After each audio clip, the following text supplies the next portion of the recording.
Apparently, you're looking at a paranoid clown. At least, that's how New Zealand's Attorney General Chris Finlayson likes to describe people opposed to the Marine and Coastal Areas Bill. Never mind the arguments, just use the good old liberal ad hominem tactic of abusing the messenger and ignoring the message. On top of that, I'm constantly amazed at the way our pathetic media fails to come to grips with the many issues arising from this bill. At least the Prime Minister has made some attempt to deal with a few of the issues, but I'm afraid his arguments are superficial and condescending. Finlayson, we should all recall, is a list member.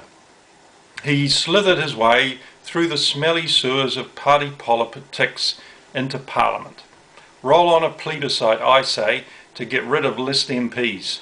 Since he managed to avoid actually fronting up to the electorate to get into Parliament, perhaps his bent towards cocking his snoot at real representative government is understandable. I think not. In any event, things are moving on apace since my first venture onto YouTube to expose the undemocratic and dangerously apartheid character of the Marine and Coastal Areas Bill. Predictably, the Maori Affairs Select Committee has just used the now time-honoured anti-democratic technique of recommending well before its report back date that the bill should be passed into law without alteration. This reprehensible little tactic catches those opposed to the bill off guard by shortening the time available for people to evaluate the submissions to the Select Committee and marshal their arguments. The Maori Party's toady, the redoubtable Mr Finlayson, can now push for a quick passage of the bill through Parliament. He has dismissed, in his usual haughty manner, the opposition party's outcry as parliamentary noise. Are we surprised that our Attorney General thinks so little of the democratic process? Hardly. In my first video essay entitled Democracy Dead on the Beaches, I outlined some valid and serious objections to the bill. First up was my description of the bill's lack of support. If most people don't want it, it shouldn't happen. But our MPs are well past respecting that fundamental tenet of democracy. Since the Maori Affairs Select Committee started hearing submissions, I am told 6,000 people, including yours truly, made submissions, mostly against the bill. Despite that, the committee has recommended that the bill go through unaltered. So much for democracy, and so much for the Select Committee process, and so much for the will of the people. Just to give you a better grasp of what is wrong with the bill, here is a brief summary of the recommendations I made when I appeared before the Select Committee. First up, define tikanga for the purposes of customary title in line with accepted and commonly understood customary usage. Without that definition, customary title can be made to mean just about anything, and no doubt it will. Except that there needs to be a specific statement guaranteeing rights of access without charge to all areas traditionally accessible to all New Zealanders. In my opinion, the fact that we even have to do this is deeply disturbing.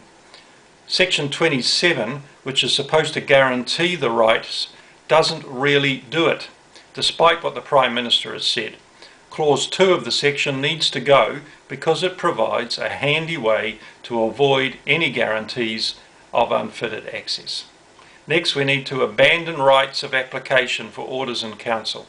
Customary title applications should only go through an open and contestable court process. Next, remove any right for Maori to move outside the RMA process. Remove the draconian penalty provisions in section 68 as well. This section has the potential to cause division and alienation, completely contrary to the spirit of the Treaty of Waitangi. In fact, the whole Act does. Next, remove the phrase particular regard in relation to conservation decisions. Maori should be consulted, of course, as I assume they already are, but they should not be allowed to virtually set the conservation agenda in areas given over to customary title. Finally, set strict limits on areas open to wāhi tapu. Define the basis for wāhi tapu decisions and specify that the areas so declared must be limited to one place and not a whole area. Even if these changes were made, the bill would still be a crock because it is completely unnecessary, divisive and undemocratic, and it threatens something fundamental to New Zealand as an emerging nation of free people. Our free access to our coast and beaches forms part of what defines us as a nation. It cuts to the heart of those things that make us unique. Irreparable damage will be done to New Zealand's emerging cultural psyche, its soul and its sense of self if Maori are allowed to cut across all of that with special privilege just because they plucked pipi and kina from the rock pools first. If Finlayson and the sycophantic National Party force this bill through Parliament just because they have the numbers to do so, New Zealand's democracy will have taken another potentially lethal blow. How many more are needed before soft despotism smothers us all? Here's a novel idea. Why don't we adopt the Swiss system so that the people of this country actually have the final say on what happens in God's own? If the people were able to vote in referenda binding on Parliament, they, the people, would become the country's upper house, and people like Finlayson wouldn't even bother introducing a travesty like the Marine and Coastal Areas Bill because they would know we, the people, would ditch it. Don't get me wrong in all of this. I'm all for the preservation of things Maori.